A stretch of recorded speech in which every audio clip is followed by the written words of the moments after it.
Welcome to the CEO Insider Podcast, powered by YTexas and brought to you by Ryan, liberating their clients from the burden of being overtaxed, freeing their capital to invest, grow, and thrive. Merry Christmas. My name is Sandy McIlree, along with Ed Curtis, and we've got more news. Things just keep happening over. I mean, it's unbelievable how much stuff is happening in Texas. The latest, the announcement that Oracle, done with California, relocating their headquarters to Austin, Texas. Wow. Yeah. Another story on top of HP and Tesla and the hundreds of companies we've been tracking over the last couple of years. Yeah, big news. Yeah, and it's one of those things that even though it's already been happening, it's like Oracle moves here, you just got to think there's more coming. Everyone looks at it and says, okay, if it's good enough for Oracle, it's good enough for me, right?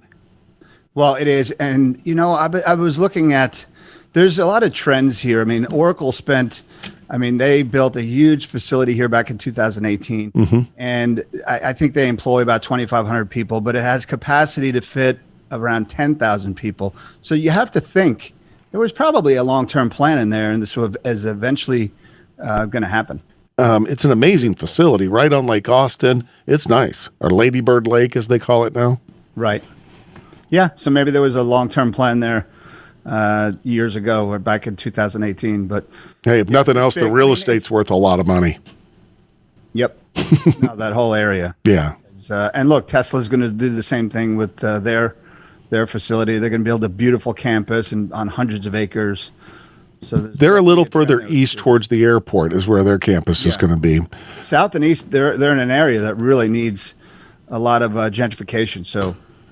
Well, yeah. I mean, that East Riverside area where Oracle is, man, that's where when you first move, everyone that's a true Austinite, when they first moved to Austin, that's where you lived, on East Riverside, right in that area, right where Oracle was. And then you kind of climb the ladder from there. Speaking of living here, their CEO, help me with his name.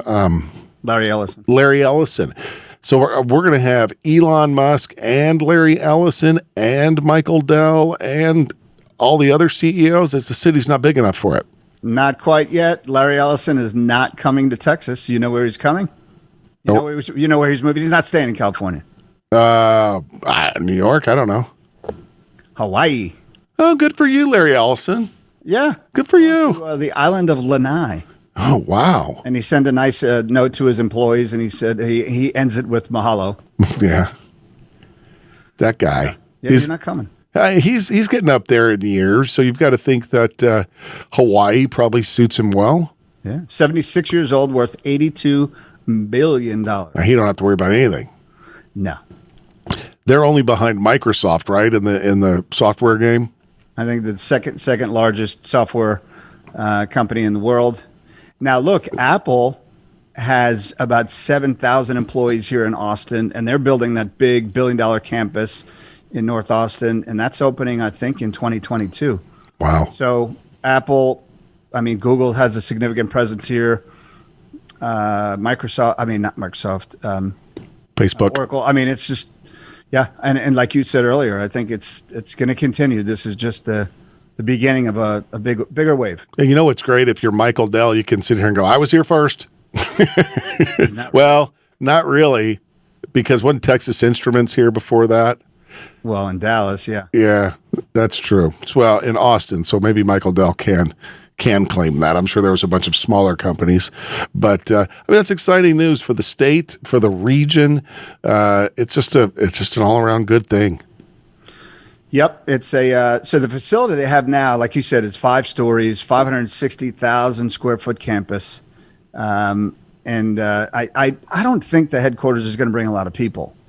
It's interesting because when you read some of the articles that have been written, some of the people in California or the publications in New York, California say, they're just moving there for taxes. They're not moving anybody. Ellison's moving to Hawaii. The people are going to stay in California. And it's interesting because, the article said they're moving because of flexible employee location, which means everyone's going to be working from home, so it doesn't matter where they live.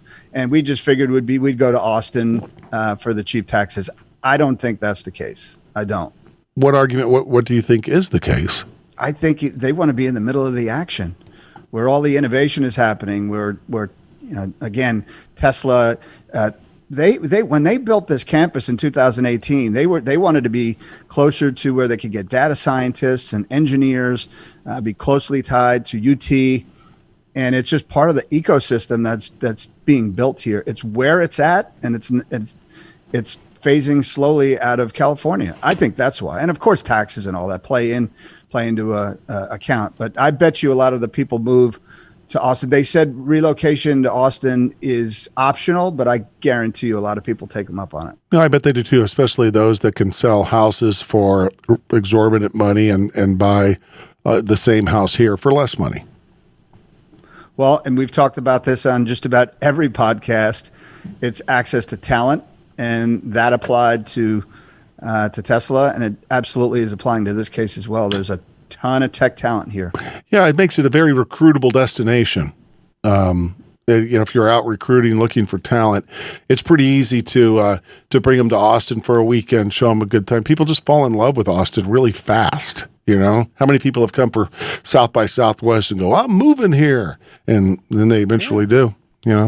And that's what happens with every company that moves here. They know that it's easy to recruit people here. So if they can't find the talent here, they could pick up the phone and call someone in another city. They'll be here in a minute. Yeah. Do you remember when, I don't know if you were talking about this on the podcast, that TikTok, it was going through a potential acquisition, and they were going to move some people to Austin. They actually have a small office here in Austin. Do you remember hearing all that buzz? Yeah, I do. Well, Oracle was a part of that conversation, that Oracle was going to essentially host all of those TikTok videos. So I don't know. I think Oracle is a major player. Obviously, they provide a lot of these enterprise software platforms for Fortune 500 companies all over the world. Yeah. It makes sense, and it's a big deal. I hope you have a Merry Christmas, Ed, and a Happy New Year. I'm sure you'll be out just going crazy on New Year's Eve, right? I'm going nuts, man. 3 of us inside the house. But, I was talking about that.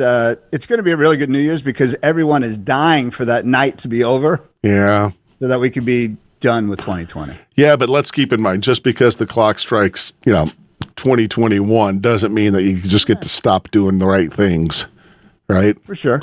So with the vaccine rolling out. Though. It's a good mental reset. Yeah, it is. I mean, you can look back on 2020 and be like, it really can't get any worse. The only thing I guess it could get worse, but boy, it'd be shocking if it did. If you talk to the economists, but the business community seems pretty optimistic. I mean, cautiously optimistic, but yeah, the numbers in the market reflect that. That's for sure. Gosh, yeah. Right? Yeah. Yeah. All right, buddy. It's great visiting with you. One of these days we'll see each other in person again. I know, right? How's the studio doing good? What's that? How's the studio doing good? Yeah, it's all in one piece, coming along. I have to tinker here and there. I'm a tinkerer. Yeah, I like to solve problems and fix things and let it stay for a while and then fix it again for some reason. How many people are in the office walking around? Just me and one other. Really? Yeah, it's been that way for 9 months. Me and Sean. I never see him. He's way, way down the hall. Yeah. Come on in and see me, Ed. I'll make you an espresso in our really fancy coffee maker. Absolutely. All right, bud. Take care. Okay.